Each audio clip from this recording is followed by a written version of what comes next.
बहराइच महेश जी जानकारी है बहराइच के बारे में? हो रही है। अंबेडकर नगर जिलाध्यक्ष जी कहाँ गए? शिव कुमार जी दोनों बैठ के, उद्योग बंधु, व्यापार बंधु और व्यापारी सुरक्षा प्रकोष्ठ तीनों बंधु। ठीक। गोंडा में आपने कहा प्रभावी करने की जरूरत है। मित्रों, मैं आपसे ये कहना चाहता हूं, ये 4 बड़े निर्णय आपने सुन लिए। चौथा बड़ा निर्णय,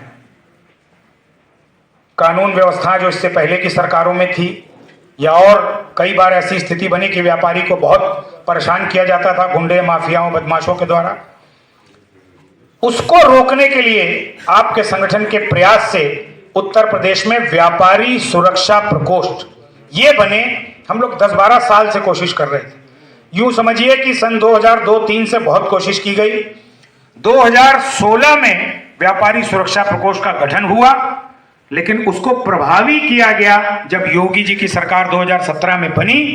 एडिशनल एसपी स्तर पर हर जनपद में एक नोडल अधिकारी के नेतृत्व में मासिक बैठक व्यापारियों के साथ होगी और पुलिस और व्यापारी का संवाद होगा। यह निर्णय उत्तर प्रदेश की सरकार ने लिया और व्यापारी सुरक्षा प्रकोष्ठ का विधिवत गठन हर जनपद में हो गया। उन व्यापारियों के परिजनों को कुछ तो राहत मिले, इसके लिए योजना शुरू की गई, व्यापारी दुर्घटना बीमा योजना। उस समय 1 लाख रुपए मृतक के व्यापारी के परिवार को दिए जाते थे। अब 2000 के हिसाब से 1 लाख रुपए ठीक थे, लेकिन आपके संगठन के प्रयास से और कई बार बैठकें और कई बार बात करने के बाद आपको बधाई भी देना चाहता हूं इस बात के लिए कि योगी जी की सरकार में उस 1 लाख को बढ़ा करके 10 लाख रुपए कर दिया गया है। आज की तारीख में अगर दुर्घटना में किसी व्यापारी की मृत्यु होती है तो उसके परिजन को 10 लाख रुपए जो हमारा वाणिज्य कर विभाग है उसके द्वारा सरकार देती है। ये जानकारी आपको होगी। ये दूसरा बड़ा एक निर्णय था जो आपके संगठन ने कराया। तीसरा बड़ा निर्णय, वैट में और उसके बाद जीएसटी में जितने बड़े परिवर्तन हुए हैं, चाहे वो पशु आहार से लेकर के चूड़ी, बिंदी और बहुत सारी चीजों पर टैक्स खत्म करने की बात हो, या व्यापारी को जो जेल जाने का एक कानून बन रहा था, पहले वैट में बना फिर जीएसटी में बन रहा था कि साहब कोई भी तकनीकी त्रुटि हो जाए या कोई भी गलती हो जाए तो व्यापारी जेल चला जाएगा। उन व्यापारियों के परिजनों को कुछ तो राहत मिले, इसके लिए योजना शुरू की गई, व्यापारी दुर्घटना बीमा योजना। उस समय 1 लाख रुपए मृतक के व्यापारी के परिवार को दिए जाते थे।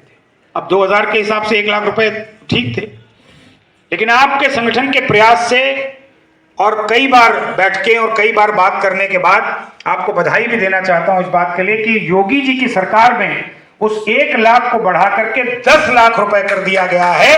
आज की तारीख में अगर दुर्घटना में किसी व्यापारी की मृत्यु होती है तो उसके परिजन को 10 लाख रुपए जो हमारा वाणिज्य कर विभाग है उसके द्वारा सरकार देती है। ये जानकारी आपको होगी। ये दूसरा बड़ा एक निर्णय था जो आपके संगठन ने कराया। तीसरा बड़ा निर्णय, वैट में और उसके बाद जीएसटी में जितने बड़े परिवर्तन हुए हैं, चाहे वो पशु आहार से लेकर के चूड़ी, बिंदी और बहुत सारी चीजों पर टैक्स खत्म करने की बात हो, या व्यापारी को जो जेल जाने का एक कानून बन रहा था, पहले वैट में बना फिर जीएसटी में बन रहा था कि साहब कोई भी तकनीकी त्रुटि हो जाए या कोई भी गलती हो जाए तो व्यापारी जेल चला जाएगा। मानते हैं तो उसमें समस्या है आपके लिए फ्री होल्ड की प्रक्रिया बंद है, जिसकी वजह से व्यापारियों की जमीन, आवास, दुकान, मकान फ्री होल्ड नहीं हो पा रहा है और उनको कोई भी बैंक लोन देने के लिए तैयार नहीं है। फ्री होल्ड की समस्या, इसका निराकरण होना चाहिए और व्यापारियों को सख्त लाइसेंस अब अपने सरकार में अगर नहीं मिल पाएगा तो फिर कभी नहीं मिल पाएगा। इस पर भी विशेष ध्यान दिया